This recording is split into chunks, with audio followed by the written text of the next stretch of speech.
Hi friends, मैं आकाश यादव आज आप सभी को हिंदी मॉडल पेपर 2023-24 के बारे में बताने की कौन कौन से क्वेश्चन इंपॉर्टेंट है। इस बार 100% किस क्वेश्चन जो पेपर में आ सकता है, आज हम उसके बारे में डिस्कस करेंगे। थोड़ा देखिएगा, 100% हो सकता है कि यही प्रश्न आए और इसी लिहाज से क्वेश्चन बनेगा। हमने एक मॉडल पेपर तैयार किया है, जो मॉडल पेपर आपके सामने मैंने प्रेजेंट किया है। इसमें जो कक्षा 10 का जो पेपर होता है, उसमें जो समय सारणी होता है वो 3 घंटा 15 मिनट का होता है।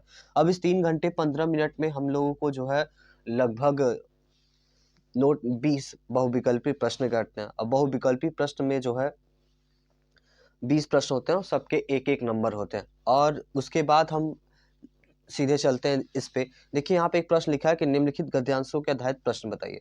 यहाँ पे लिखा है कि जो गद्यांश है, इन गद्यांश को हमें मतलब इन गद्यांश को पढ़ के, इन्हीं में से गद्यांश को पढ़ के हमें इनके 3 प्रश्नों का आंसर देना है। जो गद्यांश है कि यह कोई बात नहीं कि हम एक स्वभाव और रुचि के लोगों में ही मित्रता हो सकती है, जो समाज की भिन्नताओं को देखकर लोग एक दूसरे को आकर्षित होते हैं, जो गुण उनमें नहीं है।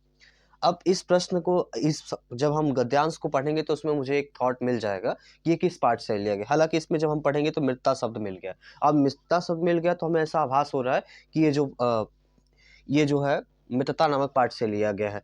तो इस प्रकार से हम इसके प्रश्नों का आंसर देंगे। संदर्भ भी देखेंगे, प्रस्तुत गद्यांश हमारी पाठ्य पुस्तक जो है मित्रता नामक पाठ से लिया गया है। हालांकि सबका संदर्भ एक ही जैसा होता है, बस आपको बस ये ध्यान रखना है कि जो है गद्यांश रहेगा तो प्रस्तुत गद्यांश हमारी पाठ्य पुस्तक हिंदी से संकलित जो पाठ का नाम रहेगा उस पाठ का नाम लिखेंगे। फिर उसके बाद इसके लेखक, कवि नहीं करेंगे क्योंकि गद्यांश है, फिर आप लोग लेखक लिखेंगे। इसके लेखक जो है, जो पार्ट रहेगा उसके पार्ट से लिया गया। फिर रेखांकित अंश का व्याख्या, मतलब जितना रेखा खींचा गया है बस मुझे उतने का ही व्याख्या करना है।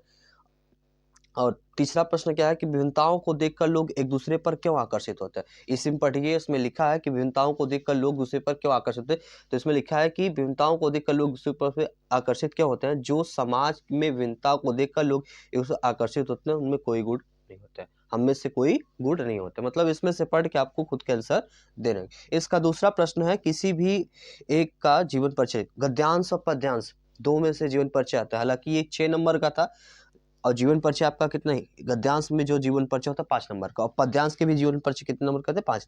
हमने लिखा कि किसी एक का जीवन परिचय लिखिए। इस बार 100% जो है डॉक्टर राजेंद्र प्रसाद और जयशंकर प्रसाद रामधारी सिंह में किसी एक का 100% आएगा। आप किसी 3 का बेसिस पकड़ लीजिए, इन पर आप थोड़ा सा प्रैक्टिस कर लीजिए, जिससे आपका ये कॉन्सेप्ट क्लियर हो जाए। गद्यांश में अनुमान मैं लगा रहा हूँ कि इस बार डॉक्टर राजेंद्र प्रसाद, जयशंकर प्रसाद और रामधारी सिंह दिनकर। हालांकि अगली बार भी डॉक्टर राजेंद्र प्रसाद और जयशंकर प्रसाद और आचार्य रामचंद्र शुक्ल का आया था। तो इस बार रामधारी सिंह, डॉक्टर राजेंद्र प्रसाद और जयशंकर प्रसाद के बारे में देखिएगा।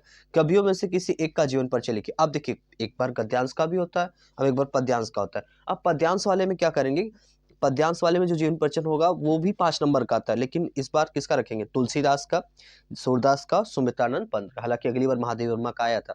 इस बार इस पे फोकस करेंगे, इसमें से कोई एक 100% फंसेगा जिससे आपकी 5 नंबर आसानी से क्लियर। देखिए बोर्ड पेपर में क्या होता है, सबसे अच्छा तरीका हो जाए नंबर उठाने का, सबसे शॉर्ट तरीका होता है कि आप सबसे पहले अपनी राइटिंग स्किल को सुधारिए, लिखने का जो तरीका कॉन्सेप्ट होता है उसको सुधारिए, जिससे आपको जो है एग्जाम में अच्छे नंबर प्राप्त कर सके। यदि आपकी राइटिंग अच्छी है, आपके लिखने का स्किल अच्छा है, हेडिंग अच्छा है, कंटेंट अच्छा है, तो आपको नंबर बोर्ड में अच्छे खासे मिल जाएंगे। यदि आप इस मॉडल पेपर को प्रैक्टिस किए हैं तो अच्छे खासे नंबर आप उठा सकते हैं। हालांकि इसका अगला प्रश्न है कि पद्यांश पर आधारित प्रश्नों का उत्तर, मतलब कि आप कविताएं रहेंगी, उन कविताओं को पढ़ के जो है उनके प्रश्नों का उत्तर देना है।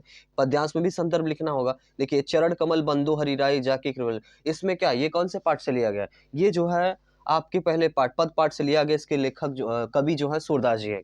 चरण कमल बंधु है, सूरदास जी कहते हैं कि हे प्रभु, हम आपके चरणों की बार बार वंदना करते हैं, जिनकी कृपा से जो व्यक्ति चल फिर नहीं सकता, लंगड़ा व्यक्ति, वो भी पर्वत को लांघ सकता है। और कहते हैं कि अंधे को सब कुछ दर्शाए, और जो अंधा व्यक्ति जो देख नहीं सकता, प्रभु आपकी महिमा तो सब कुछ देख सकता है।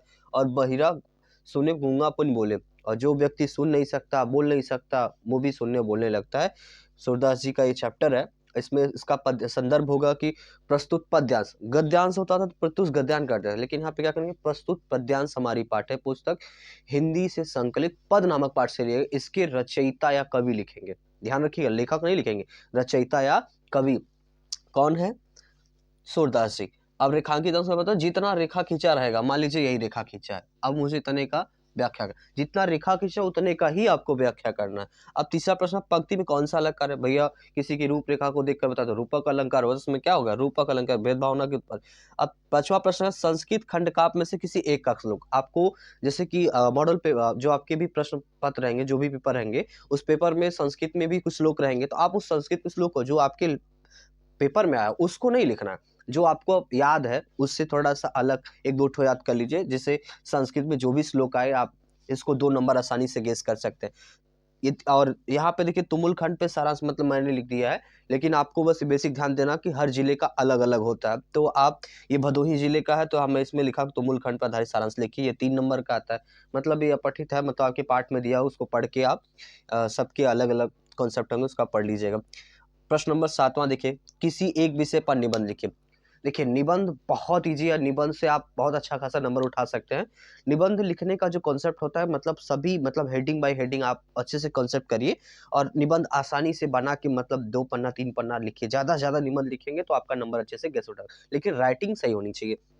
इस बार निबंध में क्या आ सकता है? देखिए, पर्यावरण संरक्षण के उपाय, ये बहुत इंपॉर्टेंट है और इस बार आएगा। दूसरा है कि नारी सशक्तिकरण, ये भी इंपॉर्टेंट है। इसलिए मैंने इंपॉर्टेंट की चीज़ें ली है कि आपको, जैसे आप उसको अच्छे से प्रैक्टिस कर लीजिए। 22 फरवरी को एग्ज़ाम है, तो आप तैयार रहिए खुद को कि किस तरह से करना है। फिर दूसरा, जनसंख्या विस्फोट भी बहुत इंपॉर्टेंट है, हो सकता है इस बार आ जाइए सर। तो आपको चारों में से कोई एक करना है, लेकिन तैयार तो 4 रख लीजिए, हो सकता है ये ना आए तो वो आ जाए, काम हो जाए आपका। तो ये बेसिकली जनसंख्या विस्फोट पे हुआ। आतंकवाद का कारण था निवारण, और आतंकवाद पे भी निबंध आ सकता है, 100% इसी में से ही आएगा। बट आप इसको तैयार कर लीजिए, फिर आपको कुछ पढ़ने की जरूरत नहीं है।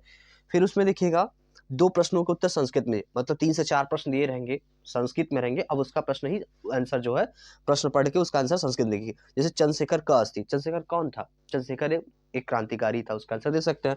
वीर के वीर के क्यों पूजा जाता है? भाई, वीर वीरता के लिए पूजा जाता है, तो मतलब इसका भी आंसर आप दे सकते हैं, लेकिन संस्कृत में देना, ये ध्यान रखेंगे बात को।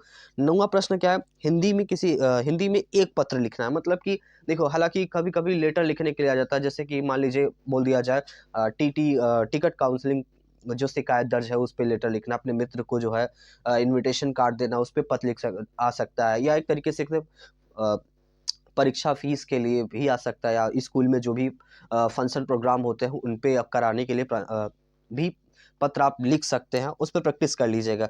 अब देखिए 10वां 11वां प्रश्न, संस्कृत पद्यांश का संदर्भ, मतलब संस्कृत में कुछ कविताएं दी रहेंगी, उस कविताओं के पढ़कर उसका संदर्भ संस्कृत में ही उसका संदर्भ और अनुवाद भी करना है, संस्कृत में अनुवाद कर देना, मतलब हिंदी में करना है, संस्कृत में दिया रहेगा, आपको हिंदी में करना है। तो अब फिर 11वां प्रश्न क्या है कि संस्कृत गद्यांश के संदर्भ का अनुवाद कीजिए। मतलब कि 11 प्रश्न में गद्यांश टाइप का, कहानी टाइप का रहेगा। अब उस कहानी टाइप का कंसेप्ट भी रहेगा, तो आप उसको जो है हिंदी में उसका संदर्भ अनुवाद कर दीजिएगा, जिससे आपको ये सारे कंसेप्ट समझ में आ जाए। और मुझे लगता है कि आप सबको ये सारे कॉन्सेप्ट समझ में आ गए। आई होप आपको समझ में आ गए। तो एक बार स्क्रीनशॉट लीजिए, जैसे आप इस पे प्रैक्टिस कर सकते हैं अच्छे से अच्छे। और यदि हमारे